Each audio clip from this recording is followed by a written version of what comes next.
Martha's Vineyard is well known for many things. A place of natural beauty, one of the best places to vacation on the East Coast, and of course for movie buffs, as the location for the film Jaws. We can only imagine that young director Steven Spielberg had no idea when he was filming Jaws in 1974 that he was making a movie that would be one of the most beloved and terrifying of all time.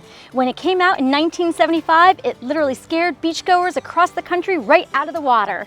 Movie magic was made here on Martha's Vineyard, or should we say for this vineyard bucket list, Amity Island, as it was known in Jaws. If you've been to the island, you've most likely seen a number of the locations where Jaws was filmed and perhaps not even realized it. Hi, I'm Guinevere Cramer for Point B Realty. One of the most common questions we're asked, not where's the beach or where's the best fishing spot, but where was Jaws filmed? Are these places real? Do they still exist? Well, today we're going to take newbies and vineyarders alike on a Jaws experience across the island. We even have a special guest for this vineyard bucket list.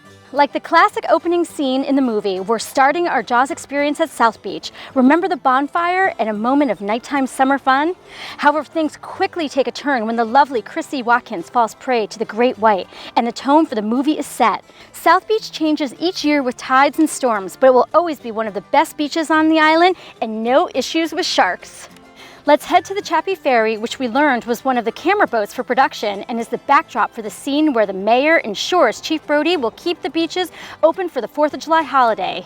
Just up the street from the Chappie Ferry, so much of Edgartown Village has stayed the same. It's easy to recognize the buildings in the background of the town scenes. Amity Town Hall, Edgartown's Town Hall, looks almost exactly the same, as does Main Street. See if you can recognize where the Amity hardware store was. It's over on State Beach where the shark mayhem breaks loose, and the 4th of July isn't going to end well on Amity Island. Poor Alex Kittner meets his demise here.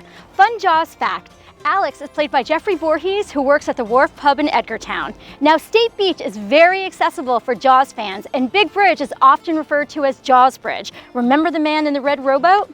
Today, Jaws Bridge is known as a popular place to jump into the waters below.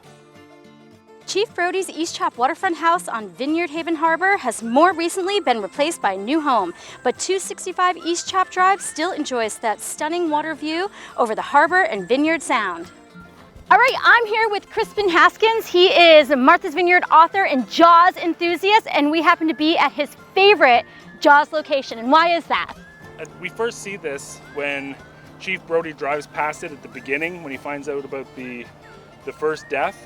And then we're back here, and that sign was there, that iconic Jaws billboard that Martha's Vineyard would only let them have for one day. So when they were filming, it was still wet. Crazy. And Jaws fans come up here all the time and try to figure out which rock it was that Hooper was sitting on right in front of the sign. Menemsha is always one of our favorite places to visit. The iconic fishing village is where Captain Brody finds Quint, the crusty shark hunter played by Robert Shaw. He's the perfect man to help deal with the shark that is tormenting Amity Island. Quint lived in one of the fishing shacks on the water, but sadly the structure was taken down after filming was done. I hope you get a sense of how much was featured in Jaws is still here today. Amity Island lives on. After visiting a number of these blockbuster locations, you can see why a Jaws movie film shooting tour belongs on everyone's vineyard bucket list. For Point B Realty, I'm Guinevere Cramer.